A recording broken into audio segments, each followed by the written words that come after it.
Perfecto, asambleísta, muchísimas gracias por atender en este espacio de entrevista para hablar una de las situaciones que se ha agudizado en estos últimos meses y ha sido la migración de los ecuatorianos específicamente o especialmente a Estados Unidos y todo este desgarrador escenario que hemos visto en las fronteras entre México y Estados Unidos. ¿Cuáles son las cifras que usted maneja, que usted conoce y también la realidad que seguramente conoce con los familiares de estas personas que han viajado? Muchísimas gracias, un honor estar compartiendo, Patricia, la tarde de hoy con ustedes. Pues estas cifras son del Viceministerio de Movilidad Humana y son también los datos que tenemos desde el gobierno de los Estados Unidos. Tenemos 90,000 ecuatorianos que han salido desde el mes de enero hasta el mes de agosto. Tenemos la cifra astronómica de 20,000 deportados desde los Estados Unidos y México solamente en el mes de julio. Y el dato que más nos entristece son los 400 niños que igualmente han salido en el mes de julio y que no han vuelto. Claro, sin duda es alarmante. ¿Qué se está haciendo? ¿Qué se podría hacer ante esta crisis migratoria que está viviendo Ecuador? Pues el problema principal es que no hay una reactivación económica por parte del Ejecutivo. Pues la gente está desesperada por salir porque no hay oportunidades. Yo me he ido a la ruralidad y al recorrido y lo que me han dicho es que el presidente actual, pues Guillermo Lasso había prometido pues préstamos al 1% a 30 años para la ruralidad, había prometido que iba a salir el sueldo, que iba a subir el sueldo mínimo básico a $500, que iba a quitar el 2% de impuestos a las empresas. Entonces esa es la realidad de lo que está pasando, que no se está cumpliendo y la gente está desesperada por salir. Le comento que están pagando 15,000, $20,000 para salir del Ecuador. Hace 2 semanas pues hemos tenido la muerte casi de 12 personas en una semana y estas cifras no están manejando la Cancillería o no nos está diciendo la verdad. Muchos de ellos llaman a mi oficina desesperados porque no tienen cómo averiguar sobre sus familiares y tampoco tienen cómo repatriar los cuerpos. Claro, ¿qué se puede hacer desde la Asamblea justamente para ayudar a que ya no sigan, digamos, los ecuatorianos pues formando parte o caigan justamente más bien en estas redes de coyoterismo? Pues nosotros estamos trabajando fuertemente desde la Asamblea Nacional en exhortar al Ejecutivo para que primeramente empiece ya con un plan nacional de desarrollo, que es lo principal que necesitamos en este momento para saber en qué vamos a invertir el dinero de todos los ecuatorianos y las ecuatorianas por parte de los despachos de los asambleístas, especialmente de los asambleístas del exterior y del mío. Estamos haciendo una fiscalización casi diaria de todas las funciones de la Cancillería. Le comento que, por ejemplo, en este momento tenemos varios casos de cuerpos, como le comento, que no han sido repatriados. La Cancillería les pide a sus familiares acá en el Ecuador que hagan una declaración juramentada de todos sus bienes para saber que realmente no puedan pagar los 12,000 o los $15,000 de la repatriación de los cuerpos. Y entendemos claramente que si sus familiares se cruzaron la frontera, obviamente es porque no tienen recursos económicos para sobrevivir en el Ecuador. Muchos de ellos me comentaban y me decían, asambleísta, yo tengo que irme a la notaría y pagar $60 para hacer esta declaración y simplemente no lo tengo y por eso no he podido repatriar el cuerpo. Están ya 3, 4, 5 meses y si no sacan ese cuerpo, especialmente en los Estados Unidos, lo ponen en una fosa común. Así que dejamos de ser seres humanos a pasar a ser simplemente nadie. ¿Cuántos ecuatorianos, los cuerpos de ecuatorianos están, o tiene conocimiento usted, que están en Estados Unidos en espera justamente de estos trámites? No tenemos datos exactos por la Cancillería, pero yo le digo que la anterior semana, por ejemplo, tuvimos 3 casos de personas que no pueden repatriar el cuerpo.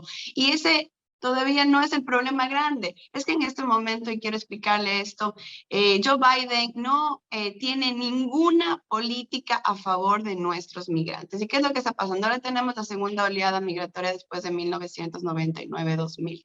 La Ujú. diferencia con esta oleada migratoria es que se está utilizando a los niños, niñas y adolescentes como pasaporte de entrada a los Estados Unidos. Los coyoteros les mienten a las familias y les dicen que si llegan con los niños, niñas y adolescentes a la frontera, les van a dejar entrar porque Joe Biden tiene nuevas políticas de migración. Y eso es completamente falso. Lo que está pasando en este momento es que hay las deportaciones rápidas. Eso quiere decir que si efectivamente usted se logró cruzar la frontera, en este momento usted ya no tiene derecho ni a un abogado ni a un juez en los refugios en los Estados Unidos. Antes sí tenía ese derecho, simplemente les hacen firmar una carta de deportación. Y si usted dice que es ecuatoriano, Antes le deportaban al Ecuador, ahora simplemente le deportan a la frontera con México y le dejan ahí en ciudades tan peligrosas como Ciudad Suárez. Las familias se quedan ahí con sus niños esperando a que sus familiares del Ecuador les envíen algo de dinero para que un coyotero les ayude a volver a pasar. ¿Qué es lo que pasa? Es importante también recordarles a la ciudadanía, especialmente en Ecuador,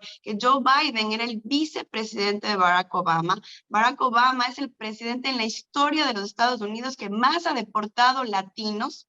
Esta misma política la siguió Donald Trump y ahora vemos que las políticas de Joe Biden están en la misma línea. Claro, justamente el paso de este tiempo ha sido llegar a México ya no se necesitaba visa y pues se facilitaba el viaje a México y a partir de ahí pues tratar de cruzar la frontera. Ahora México, al ver justamente estos problemas, estos riesgos, decidió pues imponer nuevamente un visado. Esto sin duda va a regular en cierto sentido la migración o más bien será que se abrirán más caminos irregulares para que la migración ecuatoriana que está saliendo de acá pues siga en riesgo. La migración no va a parar porque si un padre o una madre de familia está desesperada en el Ecuador por tratar de darle de comer a sus hijos, va a haber la alternativa para tener una mejor vida. ¿Qué es lo que va a pasar y qué es lo que está pasando ya en este momento que están empezando a llegar a Guatemala? Guatemala y México tienen la frontera más peligrosa del mundo, eso dicen, pues algunas autoridades, porque ahí ni siquiera hay militares que resguardan nada, son mafias del un lado y del otro igualmente que trafican a toda la gente que no solamente viene del Ecuador, sino del mundo.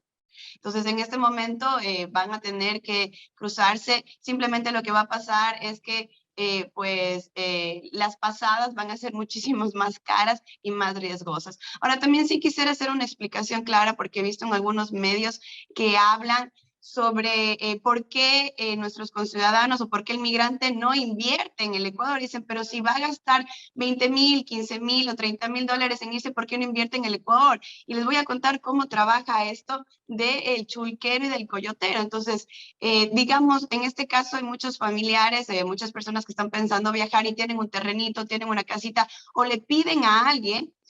Si ellos quisieran invertir en el Ecuador, se van al banco del Pichincha, Banco de Guayaquil, cualquier banco, y dicen, bueno, yo quisiera que por favor me hagan un préstamo para poder emprender en el Ecuador, esto es lo que yo tengo. Simplemente en los bancos les dicen que no, que como ellos no van a poder pagar ese dinero de vuelta porque no tienen trabajo, entonces no se les va a prestar dinero. Viene el coyotero y le dice, no importa, yo le ayudo a que usted se vaya, le voy a cobrar 20,000 dólares, necesito su terreno, su casa o lo que algún familiar le va a prestar al chulquero. Le firman ahí un pagaré y usted se va. Pero no es que el coyotero a usted le entrega los 20,000 o los 15,000 dólares. Usted no ve ni un centavo de ese dinero, nunca. Al coyotero le cuesta 4,000, 5,000 dólares que usted se cruza la frontera, pero usted se deuda por 20. Tiene 3 oportunidades para pasar. A la tercera vez que usted no puede pasar, pues simplemente le quitan el bien. Y el dinero con los que los migrantes viajan, 200, 300, 500 dólares, 1,000 dólares, es lo que los familiares reúnen para darle a él para que con eso pueda pasar o pueda comprar alguna cosita en el camino. Esa es la realidad de los 15,000, 20,000 dólares. Los migrantes no ven un dólar. Entonces, sí tenemos que tener clara la situación para después no estar diciendo que los ecuatorianos no queremos invertir en el Ecuador. Claro, también en este sentido, cuando aún todavía se estaba debatiendo el tema del visado, el presidente Guillermo Lasso viajó a México, estuvo junto al presidente Manuel López Obrador allá en México, justamente en un encuentro, y no se trató este tema, un tema fundamental entre ambas naciones, y no se trató específicamente el tema de la migración ecuatoriana. Patricio, me gusta mucho realmente la pregunta que usted me ha hecho. Le comento que una semana antes de que el presidente Guillermo Lasso estuvo en México, yo estuve en México, viajé porque vi la necesidad pues de hablar del tema justamente migratorio. Estuve reunida con la congresista Celeste Sánchez y hablamos sobre la no criminalización de los migrantes porque ellos no tienen la culpa de salir de sus países expulsados y que tengan que pasar por este vía crucis. Los que sí tienen la culpa son estos coyoteros, los traficantes humanos que lucran de la necesidad de nuestros ecuatorianos. Pero sí me impresionó que la siguiente semana, y créame, yo que estuve en el Congreso mexicano muchas personas estaban conscientes del tema migratorio, justamente se estaba imponiendo la visa y todos estaban convencidos de que el señor Guillermo Lazo iba a hablar del tema migrante. Y estoy hablando del gobierno mexicano y estamos esperando que él hable de este tema. Guillermo Lazo llegó al presidente, solamente tocó el tema que le conviene a él y a sus amigos, que es pues el Tratado de Libre Comercio, y no tocó el tema migrante. Le comento que ahora está volviendo a viajar. Guillermo Lazo va a estar en la Ciudad de México y también va a estar en los Estados Unidos, en Nueva York. Y esperamos y le exhortamos para que toque el tema migrante, pero por la agenda que más o menos ya sabemos, por el Congreso mexicano, parece que tampoco va a tocar otra vez la temática migrante.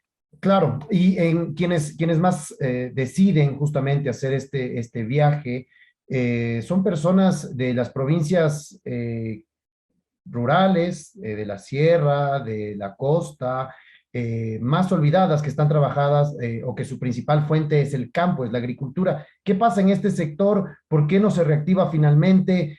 Nos comentabas al inicio de la entrevista justamente, no hay este plan de reactivación prometido por el gobierno de Lazo en su campaña, y estas provincias teníamos ya con la migración del 2000, de 1999-2000, teníamos ya en el sur del país ciertas ciudades fantasmas, que donde hay casas gigantes, impresionantes, pero ahora es diferente, ahora es distinto, ahora viajan las familias enteras, ya no es que viajan los papás y mandan el dinero para construir estas casas, ahora se van familias enteras y los datos de justamente de la patrulla fronteriza lo dicen así. Y le voy a dar un dato muy certero. Ahora ya no están saliendo solamente de Azuay y de Cañar, como ha sido históricamente, ahora están saliendo de Cotopaxi, de Tungurahua, están saliendo de Manabí, del Guayas. Yo sí estuve en la ruralidad, yo sí he compartido con la gente, y una madre de familia me decía, asambleísta, yo tengo $1.50 para comprar la leche y el pan, y es un dato certero, no es un caso como el de Lorenza, y ahora solamente me alcanza para la leche. Los niños se van a las escuelas públicas y solamente les dan unas galletitas de quinoa caducadas, y si algún ganadero les sobra la leche, les dan. Los niños ya no están comiendo ni siquiera en las escuelas. Entonces es desesperante. Dice, yo produzco un quintal de papas en $3, $4 y me quieren solo pagar $1. Ya no podemos producir porque ya no tenemos plata para ciertas u otras cosas que necesitamos para sembrar. Nos prometieron y nos dijeron que nos iban a dar, especialmente en la ruralidad de nuestro país, préstamos al 1% a 30 años, seguimos esperando y no tenemos nada.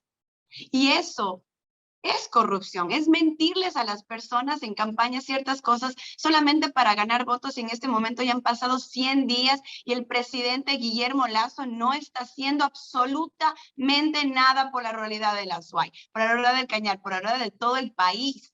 Entonces, ¿hasta cuándo la gente puede esperar? Hay pueblitos en el Azuay como Jadán, hay Delec, hay pueblitos alrededor de todo el Ecuador en los cuales, como usted mismo dice, ya no hay nadie, son ciudades pues simplemente fantasmas. Se quedan ciertos pues ecuatorianos ya de la tercera edad, pero ya niños, niñas y adolescentes están viajando con sus familias. Y le quiero contar también otra cosa que me parece muy importante. Yo estuve en los Estados Unidos, en Phoenix, en uno de los refugios donde llegan los niños, niñas y adolescentes. Los niños llegan violados, niñas embarazadas, niños y niñas con diferentes enfermedades y condiciones de la piel por la frontera, y sobre todas las cosas llegan con un trauma psicológico que nunca en la vida se les va a ir, y eso me dijo a mí la psicóloga del centro. Los niños en el Ecuador hablaban, 3, 4, 5 años estaban hablando, dormían tranquilamente, iban al baño. Llegan a los Estados Unidos, los niños ya no quieren hablar, tienen pesadillas, no quieren ir al baño. Esa es la realidad, no quieren comer. ¿Qué es lo que pasa? Como los coyoteros le contaban, le dan 3 oportunidades. Los niños son inmediatamente deportados. Es mentira que se quedan. Los niños son deportados y los papás les piden 2 y 3 veces. Entonces, realmente donde nosotros como Asamblea Nacional y como Estado tenemos que intervenir como Estado en que los padres entiendan que sí hay una necesidad, pero no podemos arriesgar la vida de los niños, niñas y adolescentes de esa manera. Claro, sin duda debió haber sido bastante desgarrador el tema en estos centros donde están justamente los niños, niñas y adolescentes que se los encuentran en las fronteras. Y claro, tuvimos nosotros justamente una imagen de 2 niñas que fueron lanzadas de 5 o 6 años, me parece, por la frontera. También, aparte de que viajan con las familias, ahora también hay niños que viajan solos, que no están acompañados por adultos, que no están acompañados por nadie más y que están emprendiendo este viaje o que las familias en este intento justamente también de reencontrarse, quienes están en Estados Unidos con quienes están acá, lanzarse a este viaje tan dantesco.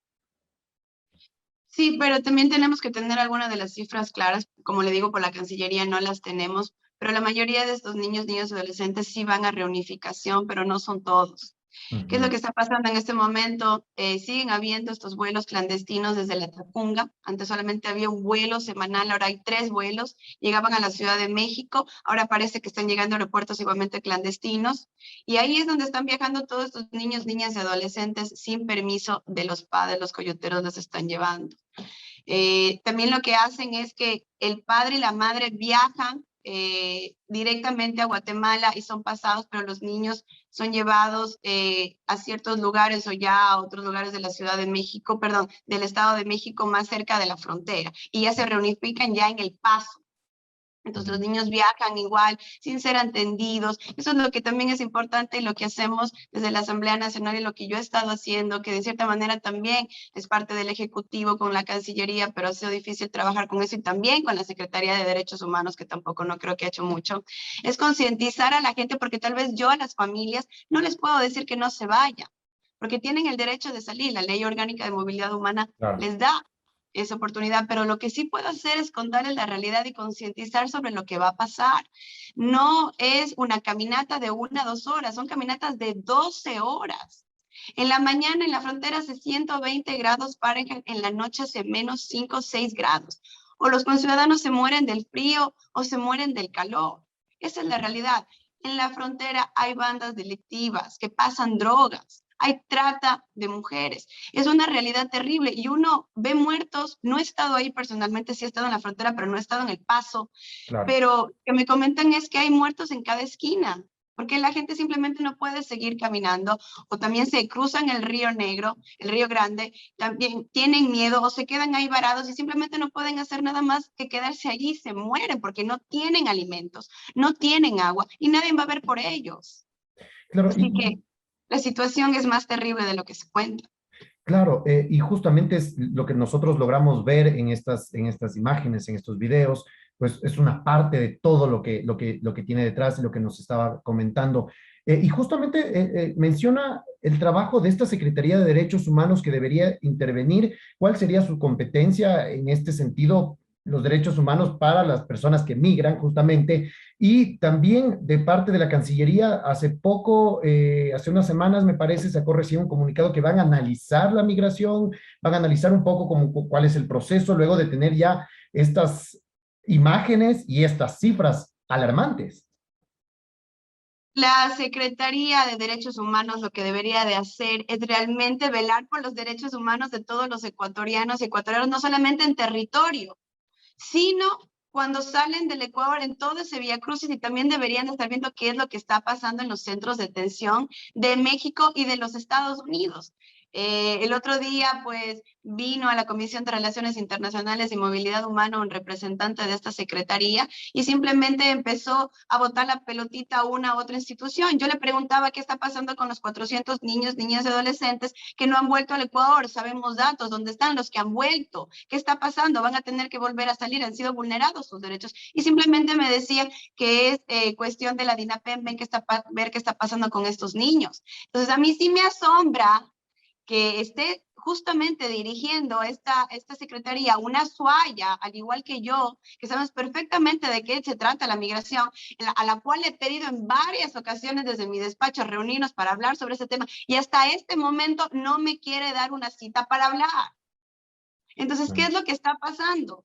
Sabe perfectamente que yo conozco lo que está pasando porque obviamente represento a los Estados Unidos y Canadá. He estado en México, estoy haciendo el acompañamiento de nuestros migrantes. Me quiero reunir con ella para conversar, para analizar.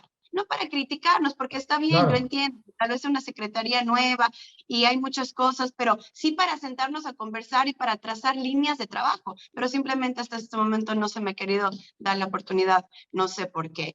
De la Cancillería, como le digo, es un trabajo, y no quiero decir malo, sino paupérrimo, lo que están haciendo por nuestros migrantes. ¿Cómo van a decir que van a analizar la migración cuando tenemos 90,000 ecuatorianos que han salido en el Ecuador en casi 8 meses? Tenemos 20,000 deportados en un mes.